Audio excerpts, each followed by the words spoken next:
Hiya, y'all. So my name is Alex, and I went to high school here in Liverpool in the UK.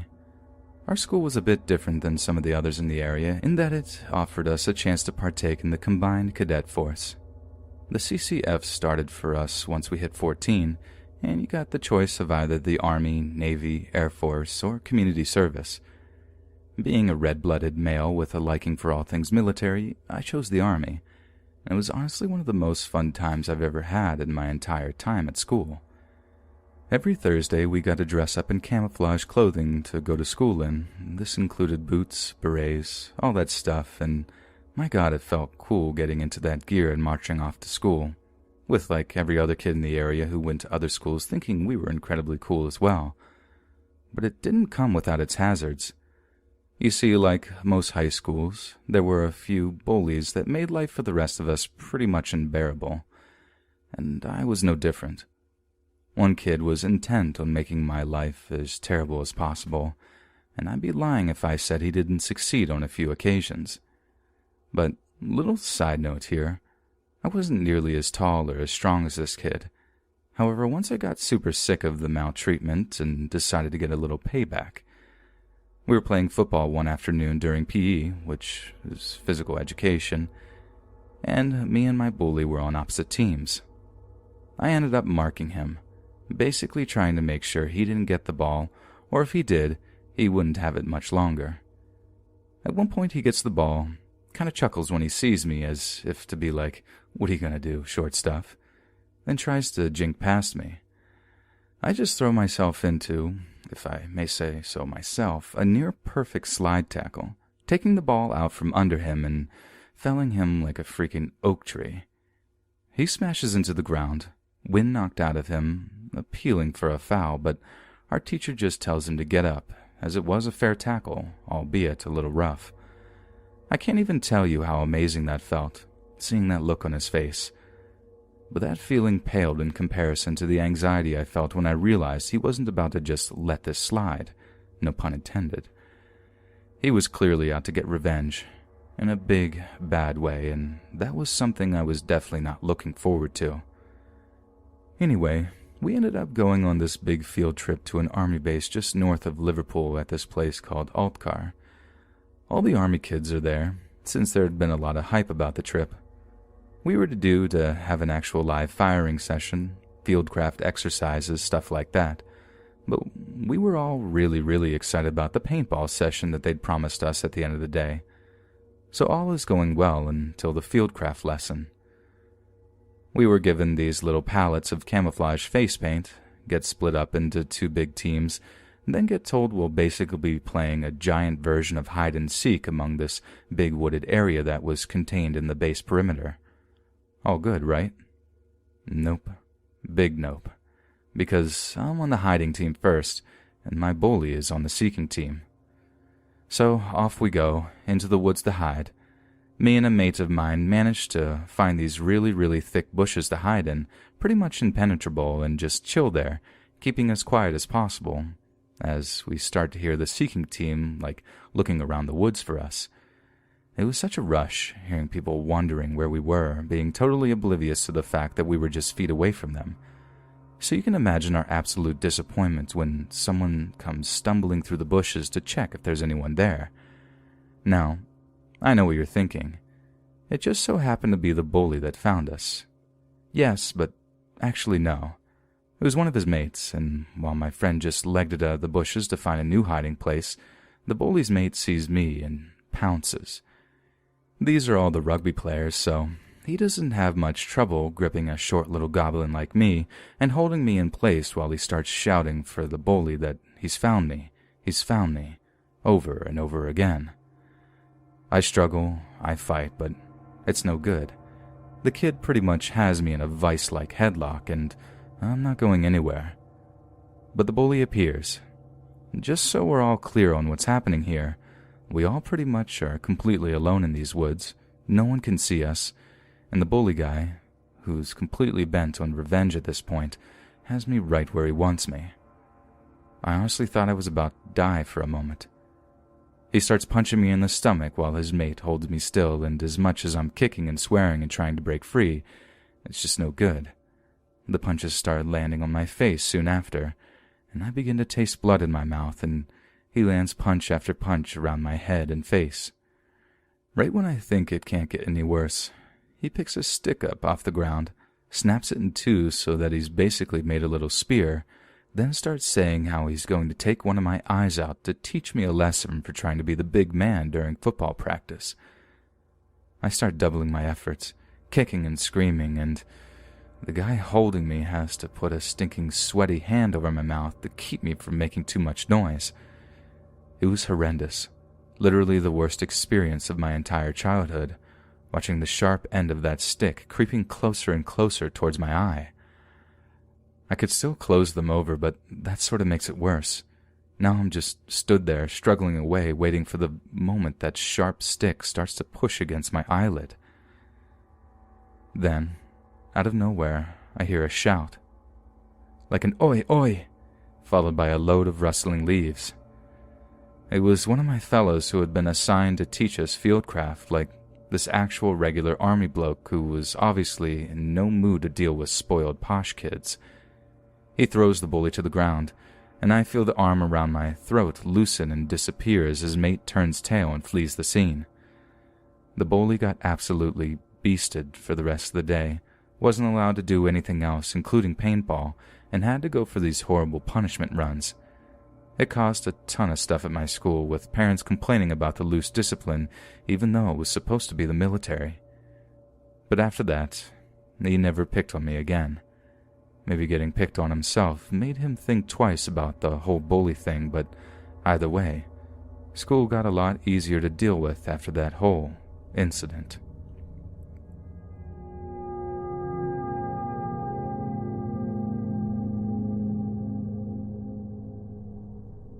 I didn't have a proper girlfriend until I was in 11th grade. I had messed around with a few girls at middle school and high school dances and stuff, swapped numbers with a girl at a buddy's birthday party one time, but I'd never had anything serious. Nothing I was really emotionally invested in until then. Then, just after the start of the 11th grade, a girl transferred to our high school from out of state. She was the cutest girl I'd ever laid eyes on in my entire life. I mean, she honestly still might be. Her name was Noor. She was born in Malaysia, but moved here to Greater Boston when she was like 5 years old. She had these big, dark brown eyes. I mean, so dark they looked almost black, that darted around whatever room she was in, just shyly observing all that passed. Her hair was so thick, too, like, I don't know if this is all Asian girls, but there just seemed to be so much more of it growing on her head than other girls. I can still remember how it used to sit on her shoulders, almost impossible to tame, no matter how hard she tried to do so. It had this weird kind of bounce and curl to it, too. Like most Chinese, Japanese, or Korean girls tend to have this super straight hair, you guys know what I mean, but Nora's was like wavy almost. God, it was so gorgeous. Her nose was super wide and flat, and she always mentioned how she didn't like it, but I just thought it was cute. But then her lips, my God, they were so plump and pink, like this gorgeous contrast between her golden brown skin and these soft rose-pink peaches. Other guys in our grade used to make fun of her acne, and she did have a lot of scars from it along her cheeks, but I didn't care. I thought they were beautiful. She was imperfect, but still, I think I was smitten with her from the get-go. She was also a super nice girl, too. Humble, smart, funny, the works. So it didn't take her long at all to find a little friend group that she could integrate herself into. And to top it all off, she was on the track team too. Usually a person is either super athletic or super bookish, but Nora managed to be both all at once. I'll just never ever forget the moment one of her track friends came over to me by the lockers and asked if I was seeing anyone. She was cute, sure, but not exactly my type. All I wanted was Nora, but I had absolutely no idea how to approach her. Then, to my absolute shock, before I could even answer, the girl made it clear it wasn't her that was interested. It was the new girl, the Malaysian girl, the one on the track team with her. She asked if I knew who she was talking about, and I tried to keep my cool, but the look on my face just totally gave it away. The girl just giggled, nodded, and walked away smiling. She was happy, but me, I can't quite describe how I was feeling, although that's not going to stop me from trying. You know that feeling of when you super like someone and it's like butterflies? Well, take that feeling and times that by like 1,000. I was so excited I felt sick, like physically sick, and I swear to God, as I tried to put the padlock back on my locker, it took me a good few tries before I managed it because I was shaking, straight up shaking from the adrenaline. So I won't bore you with all the courtship details, but I ended up being with Nora for a while. It was a dream teenage romance, everything a guy like me could have ever wished for, and for like 18 months of our lives, I think we were both truly happy and truly in love. But as the SATs approached and we each started looking at colleges, I realized I might not get the grades to be able to get my preferred major at Boston U. I mean, Harvard was pretty much out of the question for me, but not to Nora. She was pretty much on track to ace her way into the place on a partial to full arts scholarship. Not only that, but I'd kind of had my heart set on going to college down in Florida. There were some dang good schools down there, and that's not even covering the weather. I played a lot of soccer, and Florida is an excellent place for that, since the weather is superb and there's a sizable Latin community. So, now that you know that, picture the scene. It's just another day of high school, and happy-go-lucky me walks into school one morning, only to be pulled aside by a teacher and told I was wanted in the principal's office. Whatever for, I couldn't possibly imagine, but I knew I hadn't done anything wrong, so I wasn't worried. Even though maybe looking back I really should have been, because the moment I walk in there, first thing I see is the uniformed police officer standing just next to the principal's desk. He had his shades on, indoors. Who does that? But even without seeing the guy's eyes, I knew he was staring daggers at me. The principal asked me to take a seat, in the most Chris Hansen type I know you're guilty way ever. So I do. I managed to keep my cool for about 30 seconds while they spew a bunch of vague nonsense about wishing they didn't have to talk to me like this, how it's such a shame, blah blah blah. I snap, telling them I'm pretty much a legal adult and they should just come out and tell me what the problem is. Then the cop says it, something that made my jaw drop. You think you're a man laying hands on a woman like that? So here's the thing. This all came to light in the week after. One of Nora's friends had a conversation with her about college. She told her friend that she had her heart set on Harvard, and she would definitely not be moving down to Florida with me. She then apparently burst into tears and said something along the lines of, "Sam is going to be disappointed with me. I'm scared to tell him."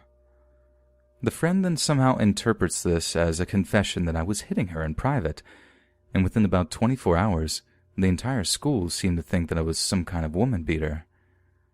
You should have seen the looks I got around school that day. There were guys with full-blown yellow fever that straight up wanted to kill me. I remember walking through the school parking lot towards my car at the end of the day, and as I walked past this one kid's car, he started revving the engine really loud, then let his car lurch forward before throwing on the brakes, as if to say, I could have, but I didn't. We ended up breaking up before moving away, and it was the worst thing ever. My heart was completely broken, but that wasn't even really the worst part. Some people in our little North Shore town just didn't seem to believe that I was innocent, and honestly, I don't think I'd have survived the year if I didn't move down to Florida for college. I know that's not your typical ghost spooky skeleton horror story, but that stuff just isn't scary compared to an accusation like that, and all the fear and loathing that results from it.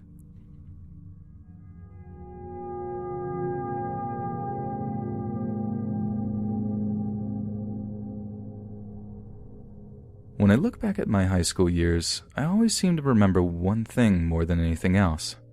It's not the classes or the football or the fact that I had to transfer a lot because of my parents' jobs or the terrible cafeteria food. It's meeting a girl. Like I said, I was and am an army brat, and thanks to my dad having to move around the country a bunch, I had to chronically transfer between high schools, sometimes a year at a time. According to the therapist I visit these days, this was pretty bad for me, but I digress. Because it was during my senior year at high school out in Oregon, that's when I met Sophie. She was shy, reserved, to the point that some people just straight up called her old and Ice Queen. But she was so much more than that. She wrapped up her idealism in stone, and the way the world is these days, I don't blame her. We had a lot in common. I mean, an incredible amount in common, despite the fact that we lived on opposite sides of the country for almost most of our lives. But we were different too. Different in all the right ways, if you ask me, like complementary, if that makes sense. I was super passionate about things. She was not. She was dead inside, as she put it at one point, and I was convinced that I would breathe life into her. But I didn't care what she said. She was honestly the most incredible young woman I'd ever met in my life, and part of me thinks she still is, even like 20 years later. But it wasn't smooth sailing, not at all. You see, because I transferred to her school for senior year, I didn't really have any idea of what had gone on at that school previously. Blissful ignorance, I'd call it. Ignorance that was quickly shattered. About a month into seeing her regularly, she started to withdraw, started to kind of push me away. I confronted her about it, and the truth came out. At the time we met, she was fresh out of a long-term relationship with a guy of a few years older than us. I mean, like maybe only a fortnight fresh out of it, and obviously it was still super raw for her. She was hurting, and I totally understood why.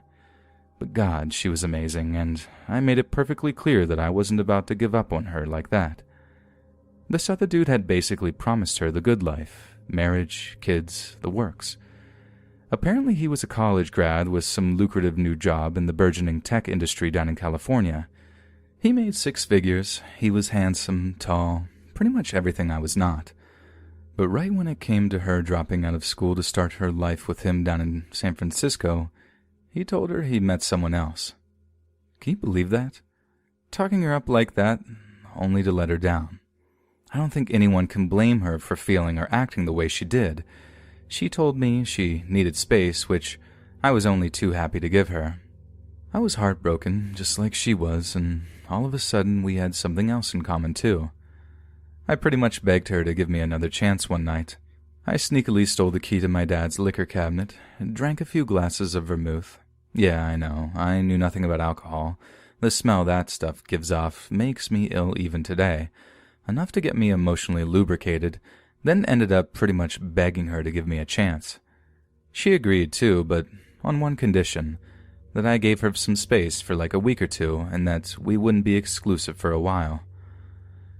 How long, she didn't know, but she was freshly out of some sort of nightmare breakup and was just not ready to jump right back into the pool.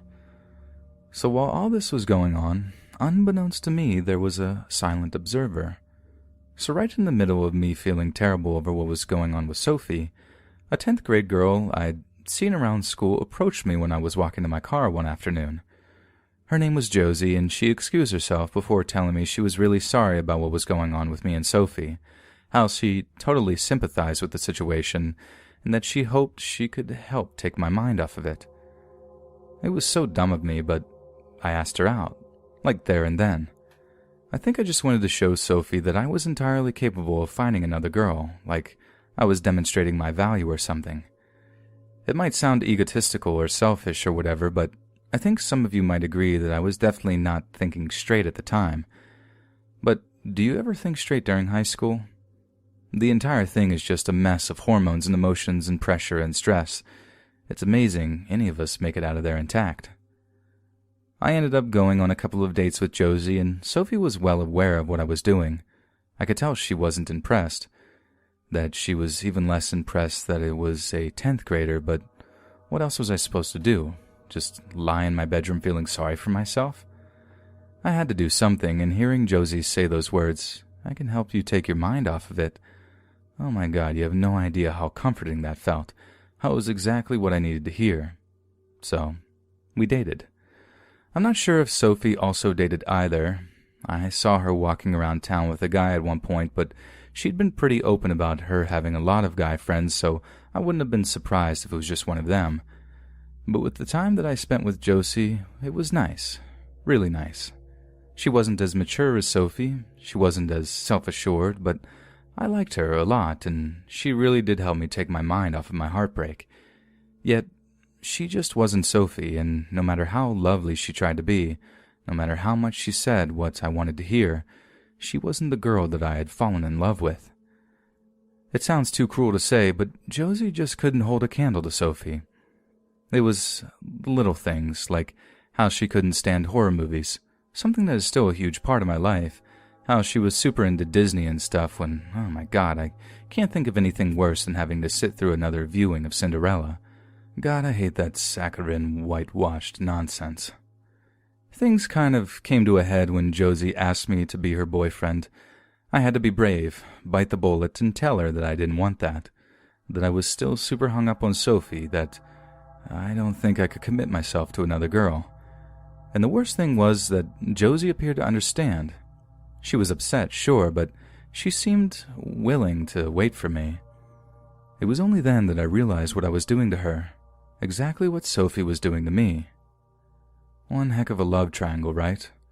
Or if you include Sophie's dumb, Beamer-driving rich guy ex, more like a love square, but anyway. One night, as I'm sitting up in my bedroom, chilling and playing PlayStation, my mom comes into my room with me, saying there's a girl on the phone. I assume it's Josie, since she was the one calling me most nights just to talk or whatever. So, me being an absolute idiot, answer the phone like, "Hey Jojo, what's up?" Silence. Who was Jojo? It was Sophie. And I know you might expect her to have sounded like annoyed or something. She wasn't. She almost sounded scared. I told her not to worry about that. A weak response, I know, but I just wanted to change the subject and find out why she was calling. But more importantly, why she sounded so afraid.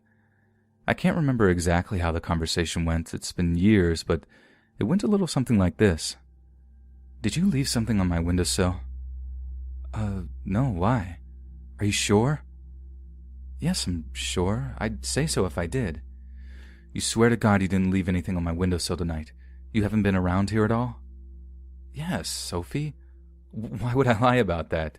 You told me to give you your space, and I have." "Tell me what's going on."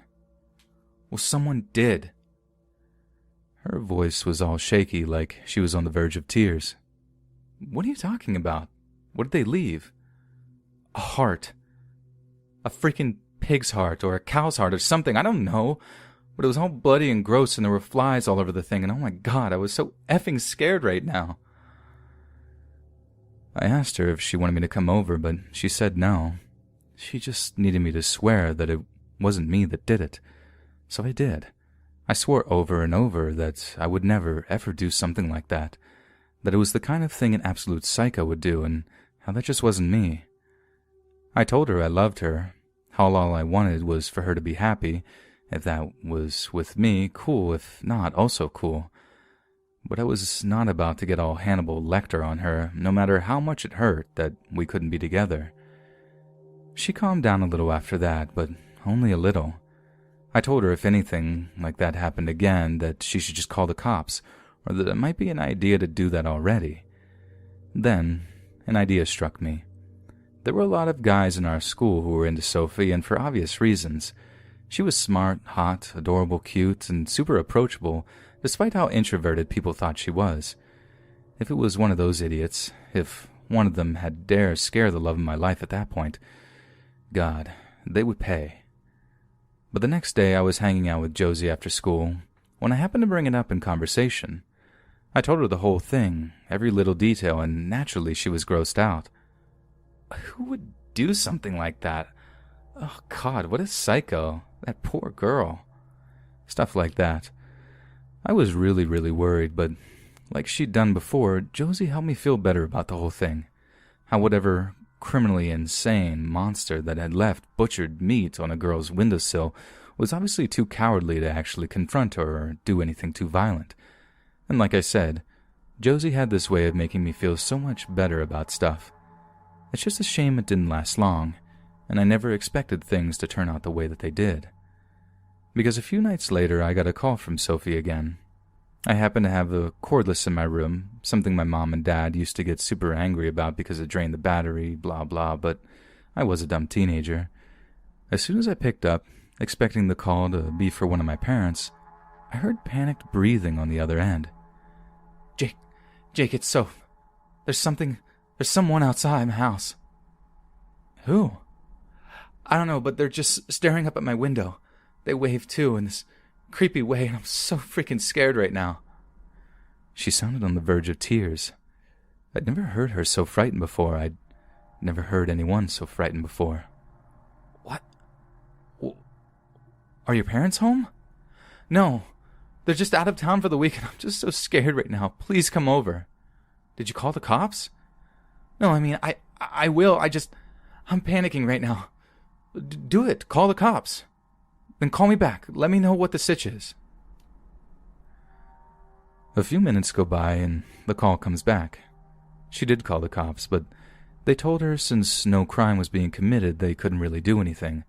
They promised that they'd send a patrol car by, which they did, but the person stalking Sophie had just hidden when they saw the cruiser and then simply returned when they were gone. That's when I told her to lie, to just call back and tell her the person had a gun, a knife, a bat, anything to get those lazy idiots just to act. She said okay, that she'd call back when she was done. I hung up. 1 minute went by, 2 minutes, then 3. I was shaking, straight up shaking by the time I grabbed the phone and called her. I had to know what was going on, but now the line seemed to be dead. Not the kind of engaged dial tone that tells you there's a call on already or one that directs you immediately to answer the machine. The line was straight up dead, like someone had cut the line. I threw on my sneakers so hard it actually caused an abrasion that I didn't even realize was there until the whole thing was over.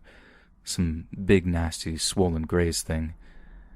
I ran out of my parents' house. Check that, bolted out of my parents' house without even shutting the door. I almost fell over myself as I heard my mom screaming at me like, "What are you doing, Jake? Where are you going?" I didn't answer. I didn't have the breath. I ran and ran and ran the entire way to Sophie's place, just over a mile. I think I might have ran a 5-minute mile, I'm not even kidding.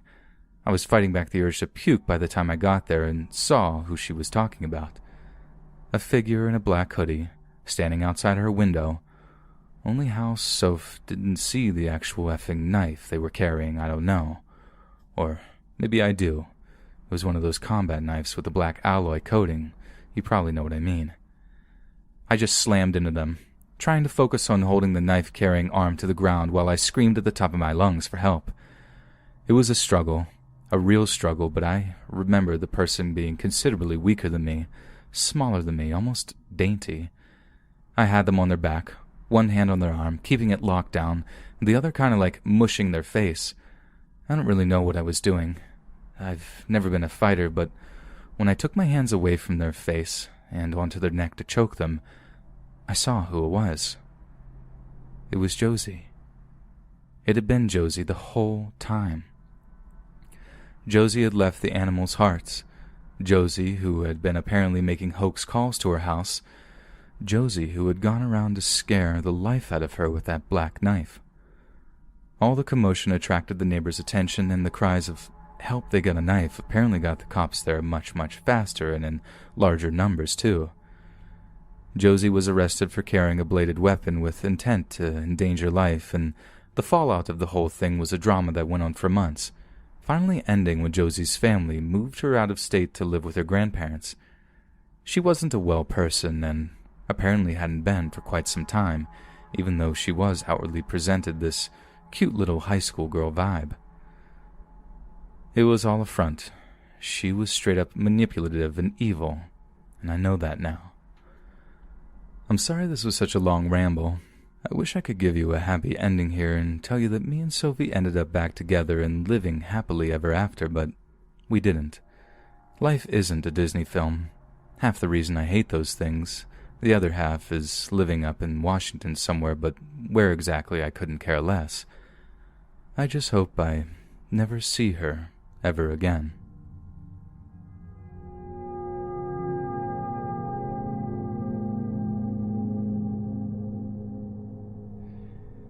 Hi everyone, my name is Khalid and I'm from the UK. I lived here all my life, but my parents are from Pakistan, so as you can imagine, I grew up Muslim. I started secondary school, what we call high school here, only it goes for like 5 years and not 4, in 1999.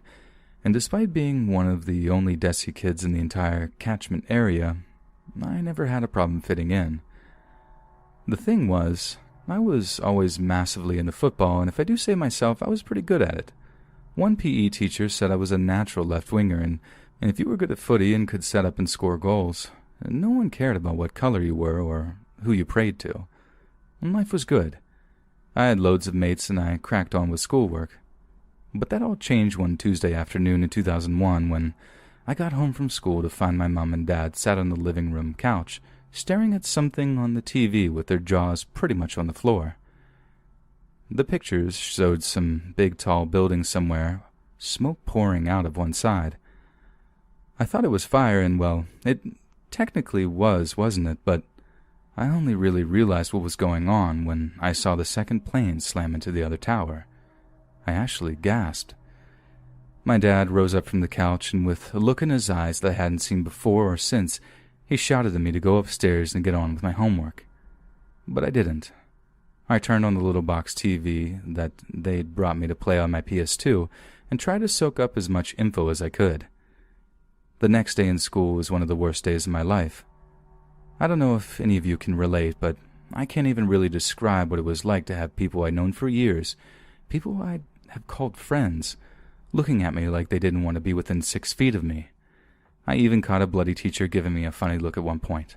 A teacher. People asked me why those idiots had done what they'd done, and I didn't have an answer for them. I barely knew my own religion at that point, and it was just kind of something I just did, not something I really thought about. I've had friends since that agreed, like they went to church on Sunday because their parents told them to, because it was like tradition, not because I was like, oh yeah, I'm Muslim and I want to be here. It was super boring, listening to some old bearded fella droning on in a language I didn't really understand. My mom and dad did speak a bit of Urdu around the house, but they brought me up to be English as the next kid.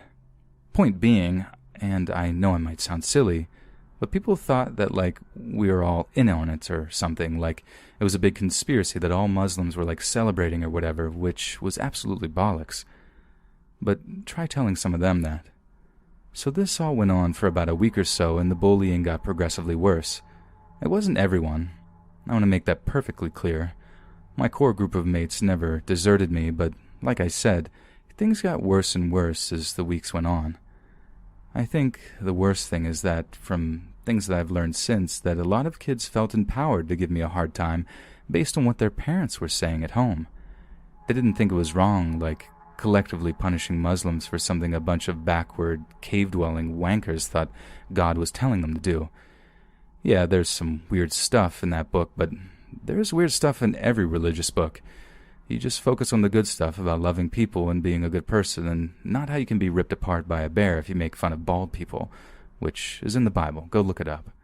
Come out, ye bald head. Just Google that phrase. But anyway, I'm sorry to ramble, but one day I finished school a little bit later than usual. We all finished at the same time. I had to return some library books I'd rented from the school library that had helped me write an English essay. School is pretty quiet. The halls are emptying out. But when I walk down the steps towards the front gates, I see like a big crowd of kids standing just outside, all congregating near the big iron gates.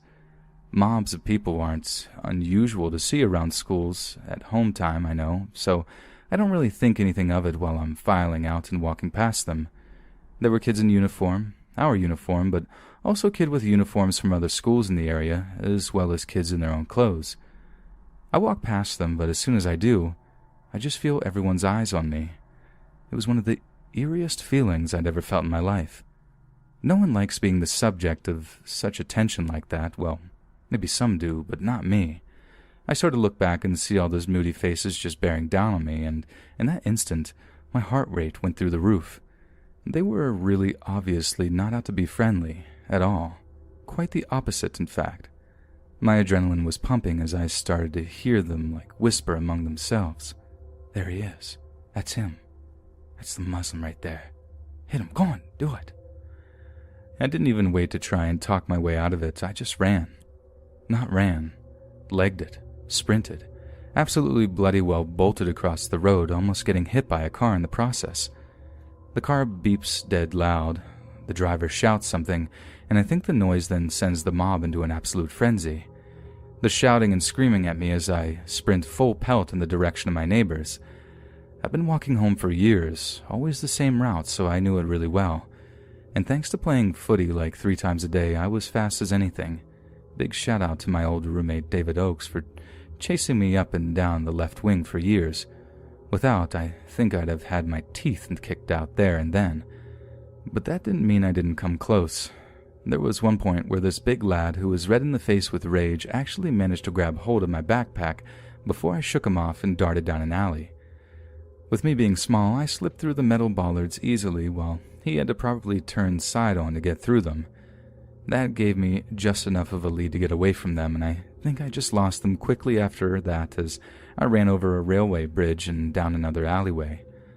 I'm not gonna lie, I cried my eyes out when I got home to my mom. It was without a doubt the most scary thing that's ever happened to me. I was 13 for God's sakes, still basically a baby, and I was being made a bloody scapegoat for something that happened like 1,000 miles away, and I can't tell you how horrific that was. My family actually ended up moving cities not long after to live in an actual Muslim community where abuse like the stuff I'd experienced became a thing of the past. But that's not solving the problem, is it? Retreating to a little cluster was the opposite of what our country needed, when people more than ever needed to see that we can be just as British, American, or whatever nationality as anyone else.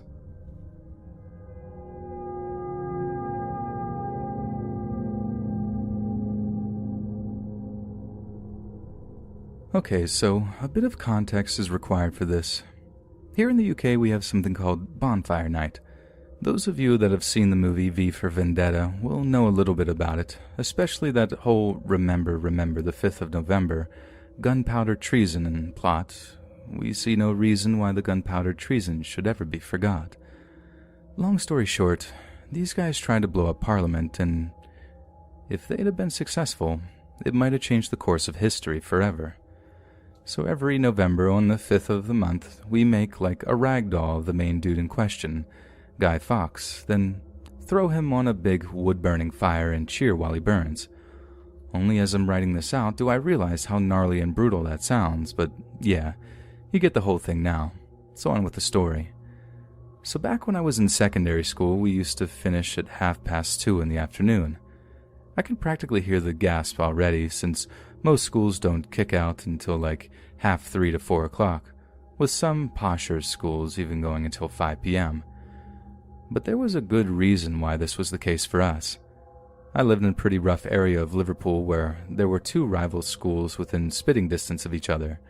The rivalry and contempt between the two was so bad that they actually had to stagger the home times of each school so that these huge gang fights wouldn't kick off on Mather Avenue every afternoon. Yeah, it was that bad. So one day, a few days after Bonfire Night, we finished school and head up to Allerton Golf Course to smoke ciggies and share a can of lager one of us had pinched from their parents. So we missed the initial rush of kids heading back home, and we're the only ones walking back home when this car full of older lads pulls up and starts shouting stuff at us. We're all a bit mad from the few swigs of ale that we had, so we get all bolshy back and start giving as good as we get. Big mistake. They tear off in their car, disappearing round a corner and out of sight. We think we're safe. Not only that, we actually got it into our stupid bloody heads that we'd scared them away or something. So wrong. Because as we're further down the road, we hear this horrible revving engine sound. Look back, and it's the same car full of lads who commenced to get out and start throwing lit fireworks at us. It was properly chaotic. We're running for cover while these rockets and spirals are flying at us and spraying sparks all over the show. What happened next was legit like something out of a film. I watched one of these rockets take off from the pavement and fly through the air like a laser-guided missile before hitting my mate, Paul, square in his forehead, so hard it just knocks him to the ground. Blood starts pouring out of his face, pooling on the ground beneath him, and honest to God, I thought he was dead. And so did the lads in the car. They looked almost as scared as we did, got back in the car and sped off down the road. He obviously wasn't dead, and we realized that really fast when he starts groaning and writhing on the ground. But oh my God, the blood was caked in his eyes. We're asking him to open them and he just can't. When the ambulance arrives, we were just in bits, like I personally thought he was going to be blind forever, that the rocket had burst into his eyes or something. Fairly happy ending though. He's fine now. Well, he's mad as a box of frogs, but he was mental before that too. He does have this little crescent moon scar like right between his eyebrows though where the rocket hit him, not to mention a proper little war story to tell every year around the 5th of November.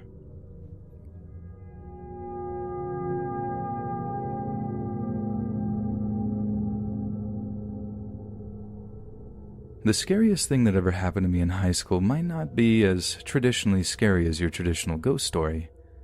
There were no ghost hauntings in the library, no psycho teacher with skeletons in their closet, no ancient evil living in the maintenance tunnels beneath the earth. The thing that scared the life out of like 1,000 kids was very, very human and, in retrospect, so very, very easy to accomplish. I went to a really old school here in Australia, like this old private school that looked more like Hogwarts than the cookie-cutter modern high schools you see in America. It was archaic, to say the least. We had houses, just like the ones in Harry Potter, with your own special colored ties, housemasters, prefects, the works. We also had these big old chemistry labs that were honestly like the kind of stuffy wooden relics where Roger Waters would have been inspired to write The Wall. They had everything, and honestly, they were really, really fun to have lessons in once we were old enough to be trusted to handle very volatile chemicals. Dropping magnesium into water was one of the most fun times I've ever had. So as you can imagine, I grew up really looking forward to chemistry lessons. So one day, we're all congregating outside of the chemistry labs. We're inside, as it was one of those rare Aussie rainy days that has people absolutely freaking out, like it's acid falling from the sky and not just water. I just stood there yapping away with a few mates of mine when one of them crinkled their nose, sniffing the air like, "Guys, can you smell that?" Cue the fart jokes. My mates are being completely juvenile, laughing and wafting their hands near the noses. I mean, you have to forgive us. We were all literally 13 at the time. If there's ever a time to have a childish sense of humor, it's then. But our mate who brought up the smell is still like sniffling the air, looking around, insisting he can smell something weird that's definitely not a fart. After like a minute or so, our chemistry teacher enters the building with a sour gob on him because he's been rained on. He's all like, excuse me, boys and girls," wading through the sea of kids until he gets roughly where our little group was stood. Then he starts making a similar face to the one my mate was making, sniffing the air and all that before he suddenly has this look of horror on his face. He opens the door to the chem lab we were supposed to be using that day, and by God, I will never forget how pale he went after he shut the door again, super, super slowly. "Boys and girls, start filing outside, please.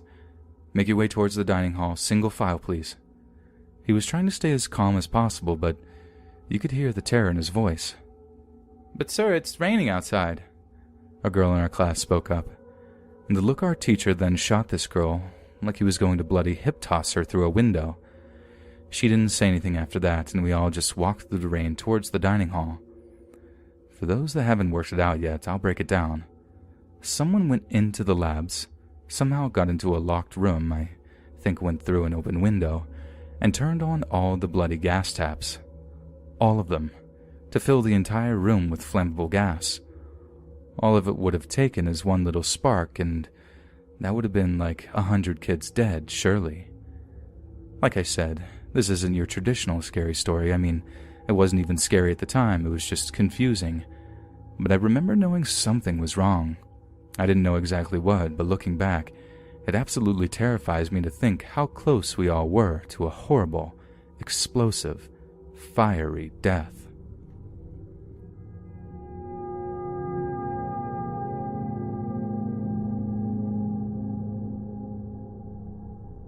I'm totally about to give my identity away 100% if anyone here knows me, but whatever. Hopefully I can rejig a few details to salvage my anonymity. So throughout the entirety of the 9th grade, I was homeschooled. Not for any particular reason, I don't think. Like, it's not as if my parents were super religious or anything, although my mom did attend church occasionally. Myself and my siblings were schooled at home partly because Mom had a master's degree in education, so she was more than proficient in making sure we had the proper syllabus, etc. We also moved around a lot when I was a teen, so I guess that probably had something to do with it too. It was a pretty cool time in my life. We all learned a lot whilst having a lot of fun, had a good deal of one-on-one time with our teacher, and lots of time to be alone or outdoors or just whatever we wanted so long as we weren't watching TV. I remember those years quite fondly. But by the time I hit the 10th grade, I was sent to an all-boys private school. It was the sort of place where you had to wear a shirt and tie every day. There was a country club across the highway. It was way out in the suburbs. I'm pretty sure you know the kind of place I'm talking about. But anyway, on my first day of school, I was sent through orientation, which included an audition of sorts with a choir director. The school was very small, you see, and with such a small pool of applicants, the choir director was pretty much free to choose whoever he liked for the boys' choir, a group of about 20 9th to 12th grade boys who were taught to sing all the super grim Gregorian stuff. As my mother was a church-going woman, I had actually sung in 1 or 2 choirs previously, so I had a fair bit of vocal training and range. So it kind of goes without saying, the director of the choir thought I was it. He accepted me into the choir on the spot. I was flattered, but soon realized that I was somewhat unique for more than my talent. My voice had yet to drop. I was the only 10th grader in my school who was an alto. Yeah, I know, I was a really late bloomer, but I'm over it now, and so should you be. So as you can imagine, I was more than a bit embarrassed for a boy trying to fit in a new school. Anyway, I soldiered on through the 10th grade until sometime around Christmas break, when the choir was in full swing with the 7,000 Days of Christmas and Deck the Halls, when it was announced that the boy choir would be putting on a play, and that play was to be The Wizard of Oz. When it was announced during assembly one day, it barely took a few moments for me to understand where it was going. The entire grade knew the cast before it was announced. 4 months into my first year of real school ever, I was informed I would be playing the role of Dorothy, ruby slippers and all. And despite me refusing at first, play Dorothy I did. Ruby slippers, pigtails, necessary alternative lifestyle implications, and third grader dressed as Toto and all. In front of the entire school.